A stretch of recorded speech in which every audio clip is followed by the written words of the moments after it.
Some bands are remembered for their music. Others are remembered for the labels attached to them. For Stone Temple Pilots, that label was simple: Copycats. Not because they lacked success, not because they lacked talent, but because they weren't from Seattle. Yet while the critics argued, the fans kept listening. In 1992, Stone Temple Pilots unleashed their debut album, Core. The record landed like a tidal wave on rock radio. The record was heavy, dark, and immediate. The sound was thick with distorted guitars and pounding rhythms. Songs like Sex Type Thing and Wicked Garden were undeniable hard rock anthems. The album's mood was brooding and intense. Core was a commercial juggernaut from the very beginning. It established the band as a major new force in rock music. However, with that success came a storm of criticism. The deep, guttural vocals of Scott Weiland were often compared to Eddie Vedder. The heavy drop D guitar tunings sounded familiar to fans of Alice in Chains. Critics labeled them as opportunistic copycats. While critics debated their authenticity, fans were falling in love. The songs from Core connected on a massive scale. The first big hit was Plush. The song's acoustic opening, moody verse, and explosive chorus were irresistible. It won a Grammy Award for Best Hard Rock Performance and was in constant rotation on MTV and the radio.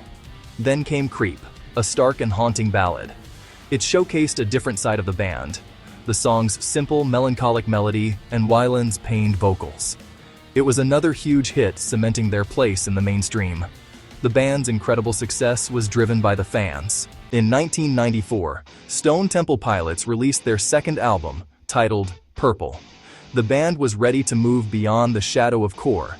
The band was ready to move beyond the comparisons to Seattle. Purple immediately revealed a band with a much broader musical palette. While the heavy guitars were still present, it incorporated elements of psychedelia, elements of classic rock, and also hints of pop. The songwriting was more nuanced and ambitious. The band was consciously pushing their own boundaries. The album debuted at #1 on the Billboard charts. The evolution of their sound was evident. Interstate Love Song was the perfect example. With its bright, jangling riff that owed more to 70s rock than that of 90s grunge. Vaseline was a propulsive, psychedelic rocker with a dizzying, off-kilter rhythm. The band was clearly drawing from a wider range of influences. Dean DeLeo's guitar playing, in particular, shone with incredible versatility. Purple was the sound of a band growing in confidence. Scott Weiland's songwriting and persona also deepened. His lyrics remained personal, but more poetic and layered. He explored his struggles with fame and addiction with a raw honesty.